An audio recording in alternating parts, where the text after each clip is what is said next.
"We didn't invite you, Eleanor," her mother said at the reception table, loud enough that several nearby guests turned their heads and fell suddenly quiet. Eleanor Whitmore paused only for a second when she heard the words, her hand still resting lightly on the polished wood of the welcome desk at the entrance of the Lakeside Country Club ballroom. The celebration for Harold and Margaret Whitmore's 45th wedding anniversary was already in full swing behind her. Soft piano music drifting through the open doors, the gentle clink of champagne glasses, the warm golden glow of chandeliers reflecting off white linen tablecloths and silver centerpieces. Guests dressed in tailored suits and elegant dresses mingled comfortably, laughing and sharing stories about the couple who had built a reputation in their Connecticut town for their long marriage and impeccable social gatherings. Eleanor turned slowly toward her mother, her expression calm, almost thoughtful, as if she had simply misheard the sentence. Margaret Whitmore stood beside the guest list with a tight smile, one manicured hand resting on the clipboard while the other held a glass of sparkling water. At 70 years old, she still carried herself with the same upright posture that had intimidated Eleanor throughout most of her childhood. "I'm sorry," Eleanor said gently, her voice even and composed. "I didn't realize tonight was meant to be private." A few guests nearby shifted uncomfortably. Some pretended not to notice, focusing suddenly on their drinks or checking their phones. But the tension had already settled into the air like a thin sheet of ice across a quiet lake. Margaret gave a small shrug, as though the explanation required no further discussion. "Well," she replied, her tone polite but firm. "The invitations were limited." Claire handled the list. At the mention of her younger sister, Eleanor nodded once, slowly. Claire Whitmore Bennett had always been the one who organized family events, the one who seemed to understand their parents' social world far better than Eleanor ever had. Eleanor glanced past her mother into the ballroom, where nearly 100 guests filled the room. She recognized neighbors from the old neighborhood, former business partners of her father, even a few distant cousins she hadn't seen in years. For a brief moment, she wondered how many of them realized that the older daughter of the celebrated couple had apparently arrived uninvited. But Eleanor Whitmore did not argue. She did not raise her voice or demand an explanation. Instead, she offered the same quiet smile she had perfected over decades of uncomfortable family moments. In her hands, she carried a small rectangular box wrapped in matte black paper with a simple ivory ribbon tied neatly across the top. It wasn't large, and it certainly didn't draw attention compared to the elaborate gift baskets already stacked on the long table beside the entrance. Eleanor set the box gently among them. "I still brought something," she said softly, looking from her mother to the ballroom, where her father stood near the stage greeting guests with confident handshakes and warm laughter. It felt appropriate for the occasion. Margaret's eyes briefly flicked toward the gift before returning to her daughter's face, uncertainty passing across her expression for the first time that evening. Eleanor adjusted the sleeve of her navy coat, the same one she had worn to church on Sunday mornings for years, and stepped aside from the reception desk so other arriving guests could check in. Inside the ballroom, the pianist shifted into a slower melody as Harold Whitmore lifted his glass to begin the first toast of the evening, unaware that the smallest gift on the table near the entrance would soon become the only one anyone in the room would remember. The ballroom continued to glow with warm light as the evening settled into its rhythm, and Eleanor Whitmore moved quietly along the outer edge of the room as though she were simply another guest who preferred observation to conversation. The Lakeside Country Club had hosted countless celebrations over the decades, but tonight it seemed especially grand, with tall floral arrangements rising from the center of each table and soft jazz drifting from the pianist near the stage. Servers in crisp white shirts moved between guests carrying trays of sparkling water, wine, and small plates of hors d'oeuvres. Eleanor accepted a glass of water from one of them and thanked him with the same calm politeness she had always shown strangers, the kind of courtesy that came naturally after a lifetime of avoiding unnecessary conflict. From across the room, she watched her father, Harold Whitmore, standing near the head table where a banner marked 45 years of marriage in elegant gold lettering. He looked exactly as she remembered from childhood gatherings, tall and confident, his voice rising easily above the soft music as he greeted guests who had come to congratulate him and Margaret. Eleanor noticed how comfortable everyone seemed in his presence, how easily the room filled with laughter whenever he told one of his familiar stories about building the family business or buying the Whitmore house back when property prices had been less than half of what they were today. It was the same house Eleanor had grown up in, a white colonial on Maple Ridge Road with a long gravel driveway and a wide front porch that stretched nearly 30 feet across the front of the home. For a moment she allowed herself to remember summer evenings there when the air smelled of cut grass and her father sat on the porch steps reading the newspaper while Margaret arranged flowers inside the dining room. Those memories felt distant now, like photographs fading slowly under sunlight. As Eleanor stood near the tall windows that overlooked the lake behind the country club, she noticed something else that made her pause. Along one wall of the ballroom, a display table held framed photographs celebrating the anniversary couple. There were dozens of images arranged in neat rows, showing Harold and Margaret through the years. Their wedding day in 1978, vacations in Florida, holiday dinners surrounded by smiling relatives, and more recent photographs taken at charity events and neighborhood gatherings. Guests stopped occasionally to admire the display, pointing at younger versions of the couple and commenting on how little they seemed to have changed. Eleanor walked closer and studied the photographs carefully. In picture after picture, she saw her sister Claire standing proudly beside their parents, sometimes holding Margaret's arm, sometimes leaning toward their father with a confident smile. Claire appeared everywhere in the collection, from childhood birthdays to recent Christmas mornings. Eleanor searched the display quietly, moving from frame to frame. Eventually, she noticed that she appeared only once, in a faded photograph taken nearly 20 years earlier during a Thanksgiving dinner where she sat at the far end of the table. She did not react outwardly, but she folded her hands together and continued looking at the images with the same calm expression she had carried since entering the ballroom. Across the room, Claire Whitmore Bennett was speaking with several guests near the bar, her voice carrying easily through the soft music as she described how difficult it had been to organize such a large celebration. When she noticed Eleanor standing near the photographs, Claire offered a brief polite smile before turning back to her conversation as if nothing unusual had happened. Eleanor returned the small smile without resentment and glanced once more toward the gift table near the entrance where the black box she had placed earlier sat quietly among the other packages. It looked almost insignificant compared to the large baskets and wrapped boxes surrounding it. Yet Eleanor knew exactly what rested inside, and for the first time that evening she allowed herself a slow breath as the sounds of celebration continued to fill the room. Claire Whitmore Bennett laughed lightly as she finished telling a story near the bar, the small circle of guests around her nodding with polite interest. And although her voice carried warmth, it also carried the subtle confidence of someone who believed she understood exactly how the evening should unfold. Eleanor Whitmore remained near the wall of photographs, studying the framed memories with the careful attention of someone reading a long, familiar book.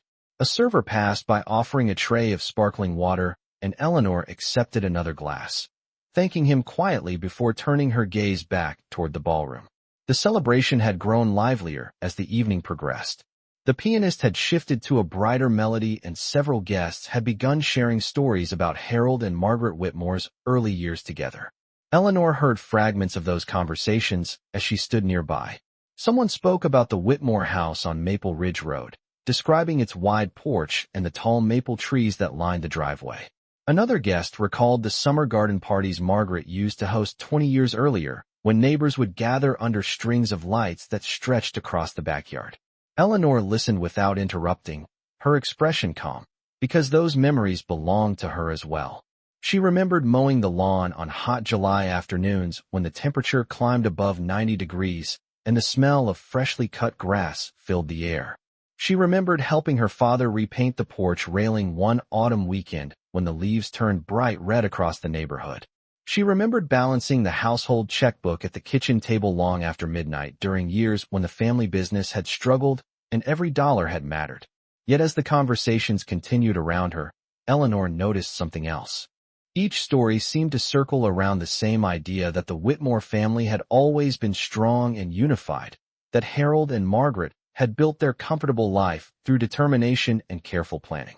Guests spoke as though the stability of that life had appeared naturally, as though the house, the mortgage payments, the medical bills from Margaret's surgery 10 years earlier, and the property taxes that increased every year had all somehow resolved themselves without effort. Eleanor did not correct them. She simply listened. Across the ballroom, Claire noticed her again and approached slowly with a friendly smile that did not quite reach her eyes. Claire carried a glass of white wine and wore a pale blue dress that caught the light from the chandeliers each time she moved. When she reached Eleanor, she spoke in a soft voice meant to sound welcoming. She said that it was nice to see her there, and that the evening had turned out beautifully despite how difficult it had been to coordinate the guest list. Eleanor nodded politely and told her that the party truly was elegant. Claire glanced briefly toward the gift table near the entrance where the black box rested among the other packages. For a moment her expression showed curiosity before she returned her attention to Eleanor. She asked whether Eleanor planned to stay for the speeches later in the evening. Eleanor answered that she would remain for a little while longer because after all 45 years of marriage was an important milestone and it deserved a proper celebration. Claire seemed satisfied with that answer and returned to her guests near the bar. Eleanor watched her sister walk away and then allowed her gaze to travel once more across the ballroom toward the entrance where the gift table stood quietly beneath the warm chandelier light. The small black box remained exactly where she had placed it earlier, wrapped neatly with its ivory ribbon still perfectly tied, waiting patiently while the evening moved forward toward the moment when someone would finally decide to open it. The music softened slightly as the master of ceremonies stepped onto the small stage near the head table and tapped the microphone to gather the attention of the room. Conversations gradually faded and chairs shifted across the polished floor as guests turned toward the front of the ballroom. Harold Whitmore stood beside Margaret beneath the golden banner marking their 45 years of marriage, both smiling as the first toast of the evening began. Eleanor Whitmore remained near the tall windows overlooking the dark lake outside, listening quietly as the speaker described the couple as pillars of the community who had built their lives with dedication, discipline, and unwavering partnership. The words echoed warmly across the room, and several guests nodded in agreement as they lifted their glasses. Eleanor watched her parents carefully during the applause that followed. Harold raised his hand modestly, thanking the crowd with the same confident charm that had helped him build friendships throughout the town for decades. Margaret stood beside him with graceful composure, her smile bright beneath the soft chandelier light. For most of the guests gathered that evening, the story was simple and reassuring. A successful marriage, a beautiful home on Maple Ridge Road, and a family that appeared stable and prosperous. Eleanor understood why people believed that version of events, because for many years she had helped protect it herself. When the applause faded and guests returned to their conversations, Eleanor slowly walked along the edge of the ballroom toward the long glass doors that opened to a small terrace overlooking the water. Outside, the cool evening air carried the faint scent of pine trees from the far side of the lake. Eleanor stepped onto the terrace for a moment and rested her hands lightly against the railing. From there she could still hear the distant hum of the celebration behind her. She thought about the house again, the white colonial with the long gravel driveway and the wide porch where she had spent so many evenings as a child. 10 years earlier, the house had nearly been lost when Harold's small manufacturing company had suffered a difficult financial setback. The property taxes alone had risen to more than $12,000 each year, and the remaining balance on the mortgage had seemed impossible for her parents to manage at the time. Eleanor remembered the late-night phone calls she had received from Margaret during those months, the worried conversations about overdue bills, and the possibility of selling the house that had been the center of their family life for so long. Eleanor had never spoken about what she chose to do afterward. Quietly and without announcement, she had begun handling several of the financial responsibilities connected to the property. She arranged automatic payments through her own accounts, covering property taxes, insurance, and several lingering medical bills from Margaret's surgery that the family insurance had not fully covered. The payments had continued year after year, small actions that never appeared in family stories or anniversary speeches. Eleanor had never asked for recognition because at the time it had simply seemed like the responsible thing to do. After a few minutes, she returned inside the ballroom, where the celebration had grown louder again. Claire stood near the center of the room coordinating the next toast, while servers carried trays of dinner plates toward the tables. Eleanor glanced once more toward the entrance where the gift table stood beneath the chandelier. The black box remained there exactly as before, quiet and unnoticed among the other packages. Waiting patiently, as the evening continued moving closer to the moment when curiosity would finally draw someone to untie the ivory ribbon. Inside the ballroom, the celebration continued to grow warmer and louder as dinner plates were placed across the round tables, and the soft music blended with the hum of conversation. Eleanor Whitmore returned quietly from the terrace and took a seat near the far side of the room, where she could observe the evening without drawing attention.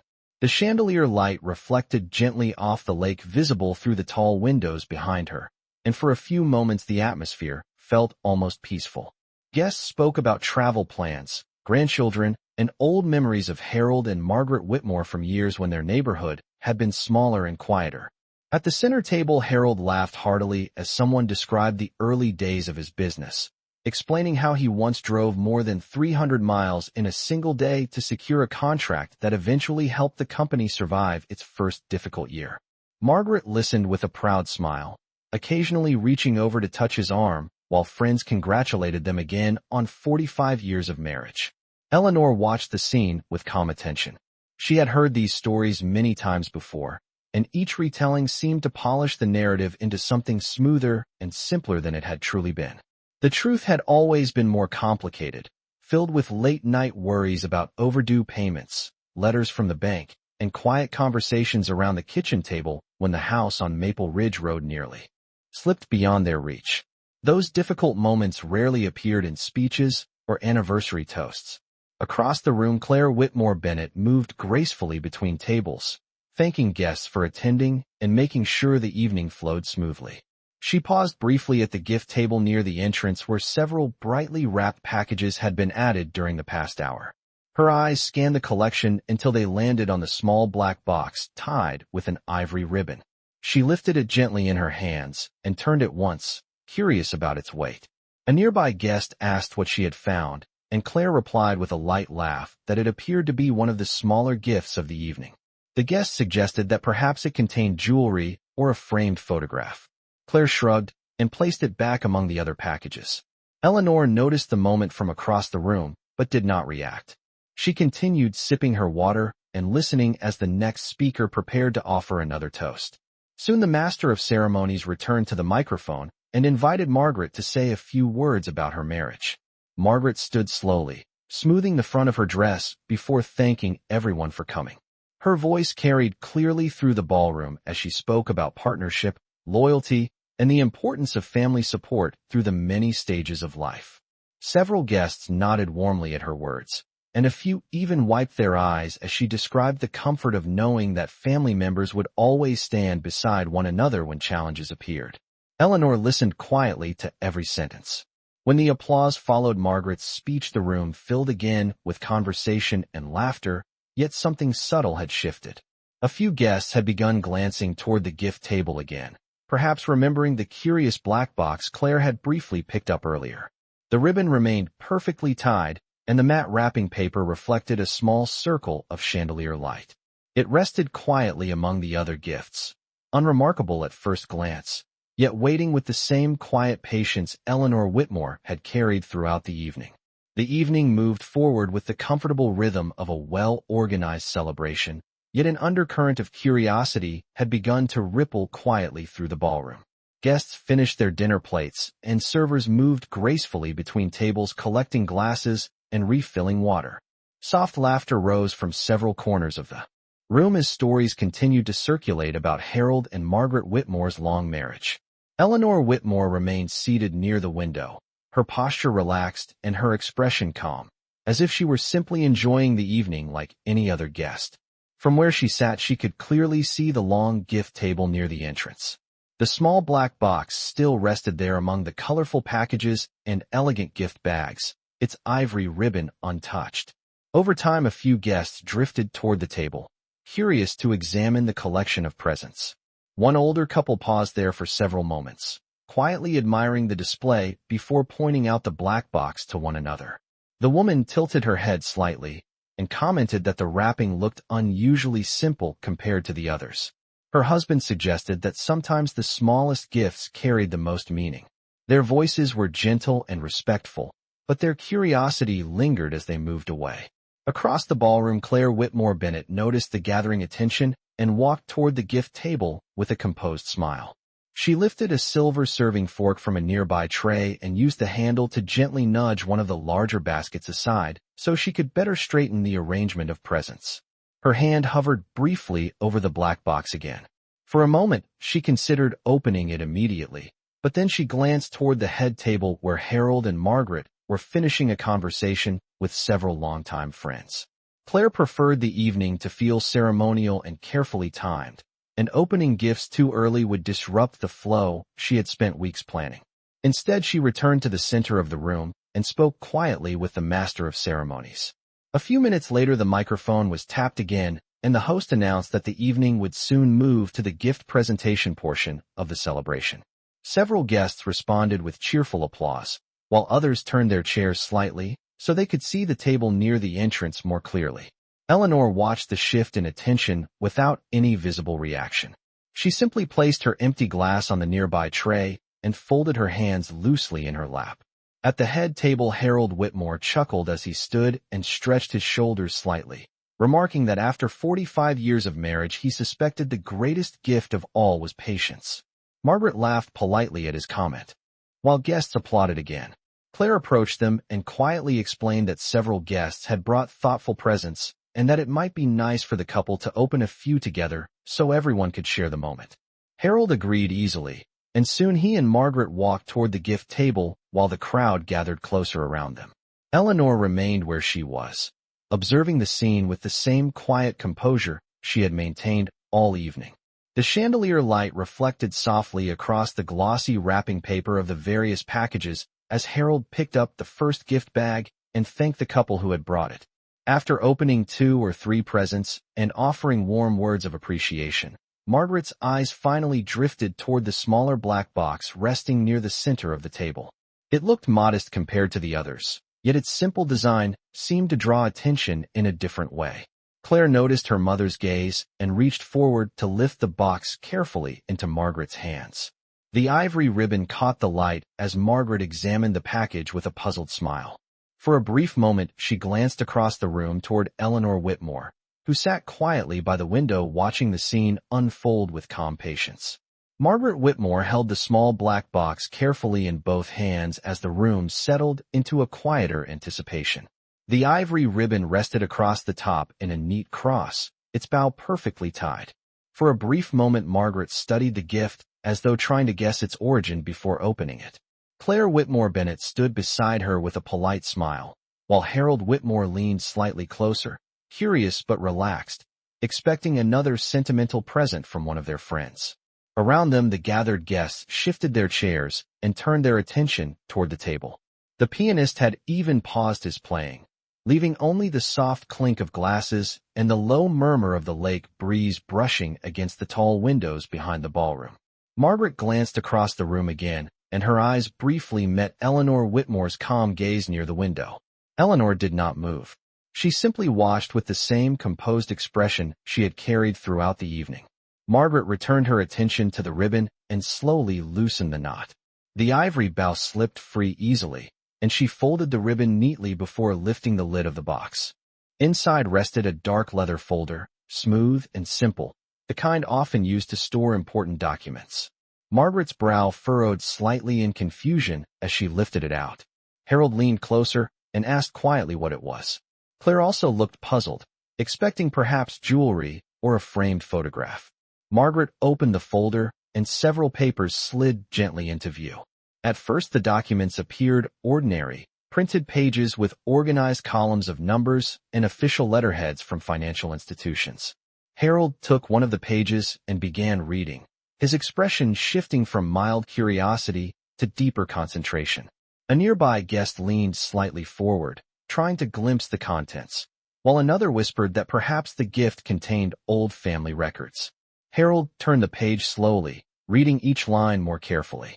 Margaret watched his face change, the confident smile from moments earlier gradually fading into quiet surprise.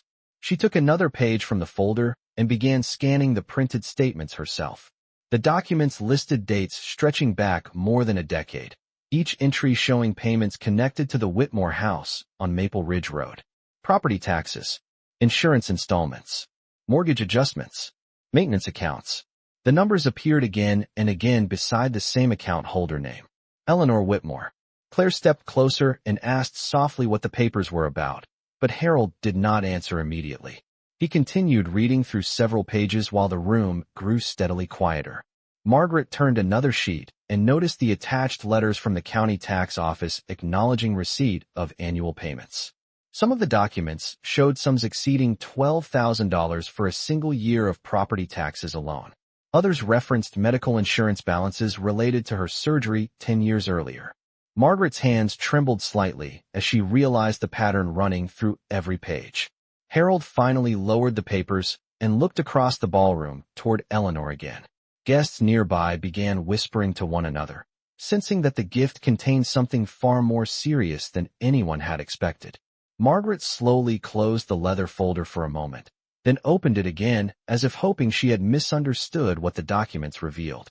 But the numbers remained the same, year after year. Quiet payments, always from the same account holder.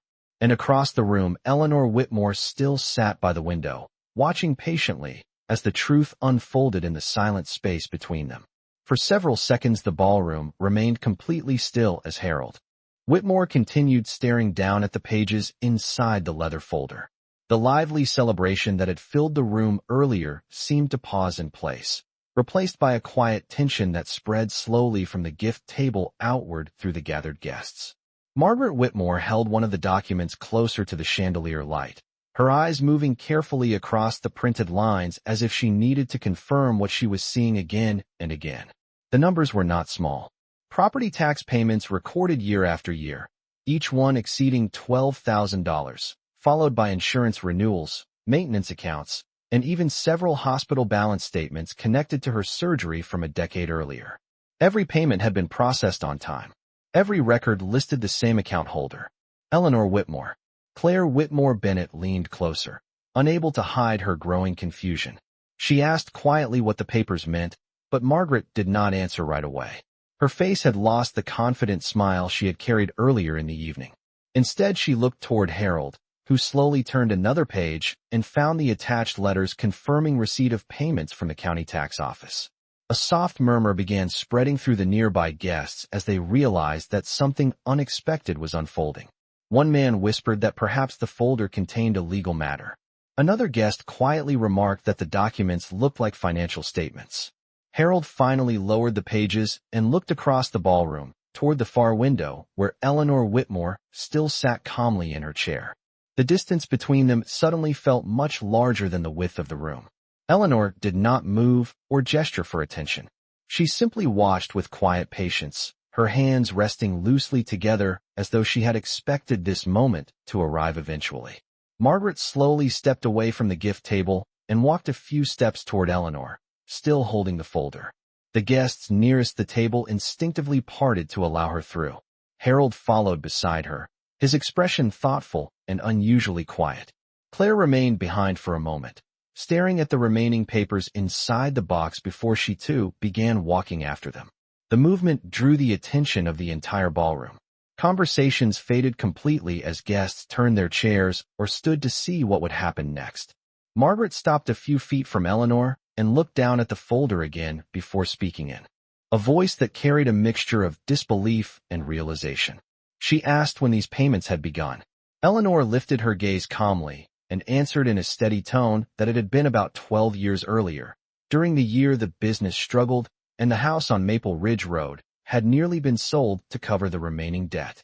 Harold said quietly that he remembered those months very well. The bank had warned them more than once that the overdue balance and rising property taxes might eventually force them to leave the house they had lived in for decades. Margaret asked why Eleanor had never said anything. Eleanor simply replied that it had not seemed necessary. She explained that the house had always been important to the family, and she believed keeping it secure was the responsible thing to do.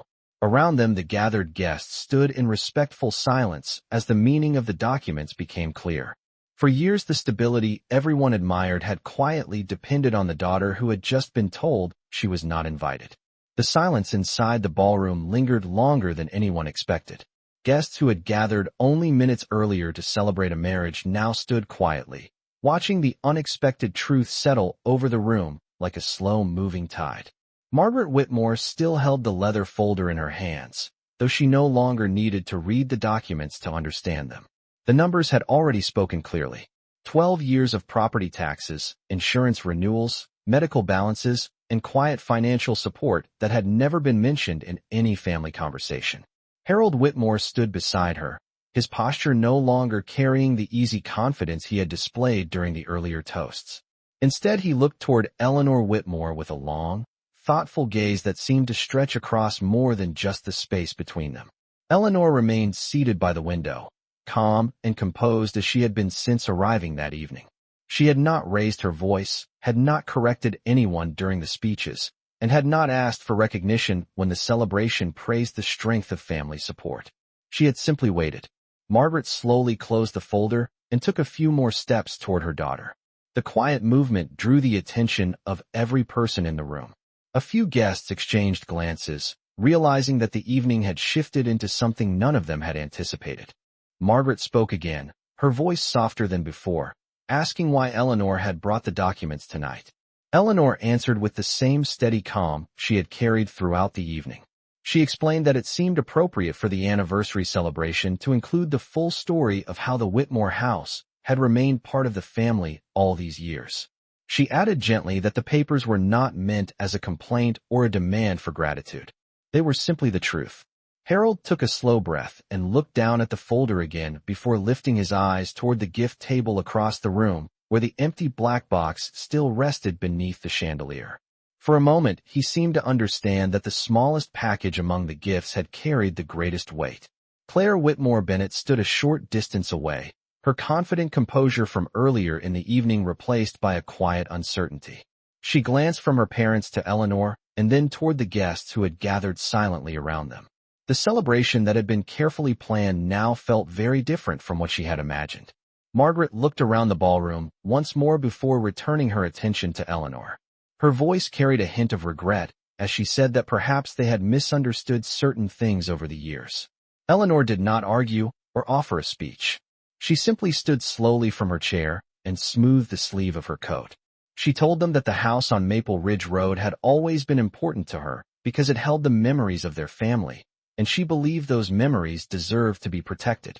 After a moment, she added that she hoped the celebration would continue because 45 years of marriage was still something worth honoring. The words were gentle and sincere. Then Eleanor Whitmore gave a small polite nod to her parents and turned toward the exit of the ballroom. Guests stepped aside quietly as she walked past them. No one tried to stop her. Outside the tall glass doors, the cool evening air from the lake waited quietly beyond the terrace.